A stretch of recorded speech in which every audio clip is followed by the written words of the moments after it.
Hey guys, good morning. അപ്പോൾ രാവിലെ തന്നെ എണീറ്റിട്ടുണ്ടായിരുന്നു. അപ്പോൾ നല്ല തൊണ്ടവേദനയായതുകൊണ്ട് ഉപ്പുവെള്ളം കൊള്ളാമെന്ന് വിചാരിച്ചു. അങ്ങനെ ഉപ്പുവെള്ളമൊക്കെ കൊണ്ടതിന് ശേഷം കുടിക്കാനുള്ള വെള്ളം ചൂടാക്കി വെച്ചിട്ടുണ്ടായിരുന്നു. പിന്നെ ബ്രേക്ക്ഫാസ്റ്റ് ഇന്നുമ്മ വീട്ടിലില്ലാത്തതുകൊണ്ട് എൻ്റെ ഡ്യൂട്ടിയാണ് ഗൈസ്. ഫ്രിഡ്ജിൽ ദോശമാവ് ഉണ്ടായിരുന്നു, അതുമ്മ പറഞ്ഞിട്ടാണ് പോയത്. അപ്പോൾ ഞാൻ വിചാരിച്ച് കൂടെ ചട്നി ഉണ്ടാക്കാമെന്ന്. അപ്പോൾ എൻ്റെ സ്റ്റൈൽ ചട്നി ഉണ്ടാലോ.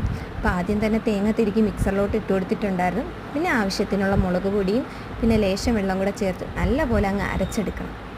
അരച്ചെടുത്തതിന് ശേഷം നമുക്ക് പാനിലോട്ട് ഓയിൽ ഒഴിച്ച് കൊടുക്കുക. ആവശ്യത്തിനുള്ള കടുക്, എനിക്ക് കടുകിൻ്റെ ടേസ്റ്റ് അത്ര ഇഷ്ടമല്ലാത്തപ്പോൾ ഞാൻ ലേശം ചേർത്ത് കൊടുക്കത്തുള്ളൂ. പിന്നെ കറിവേപ്പില, കൊച്ചുള്ളി, വറ്റൽമുളക്, അതെല്ലാം കൂടെ ജസ്റ്റ് ഒന്ന് മിക്സ് ചെയ്യാൻ മറക്കല്ല്. ജസ്റ്റ് ഒന്ന് ഫ്രൈ ആയതിന് ശേഷം നമ്മൾ അരച്ച് വെച്ചിരിക്കുന്ന തേങ്ങയും കുറച്ച് വെള്ളം കൂടെ ചേർത്ത് മിക്സ് ചെയ്ത് കൊടുക്കുക. ഞാൻ കുറച്ച് തിക്കായിട്ടാണ് ഉണ്ടാക്കിയിട്ടുള്ളത്, നിങ്ങൾക്ക് വേണമെങ്കിൽ ലൂസായിട്ട് ഉണ്ടാക്കാം.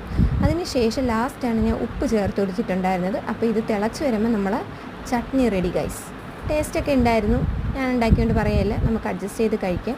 പിന്നെ ദോശ ചുട്ടിട്ടുണ്ടായിരുന്നു, അതിൻ്റെ വീഡിയോ ഒന്നും എടുത്തില്ല ഗൈസ്, കാരണം എല്ലാം കൂടെ ഒത്തു നടക്കത്തില്ല. പിന്നെ വാപ്പ കൊടുത്തതിന് ശേഷം ഞാൻ കഴിച്ചിട്ടുണ്ടായിരുന്നു. പിന്നെ കൂടെ ചായ ഉണ്ടായിരുന്നു ഗൈസ്. ഞാൻ കുറച്ച് അച്ചാറും കൂടെ കൂട്ടിയാണ് കഴിക്കുന്നത്. ചായ നല്ല അടിപൊളി ടേസ്റ്റാണ്.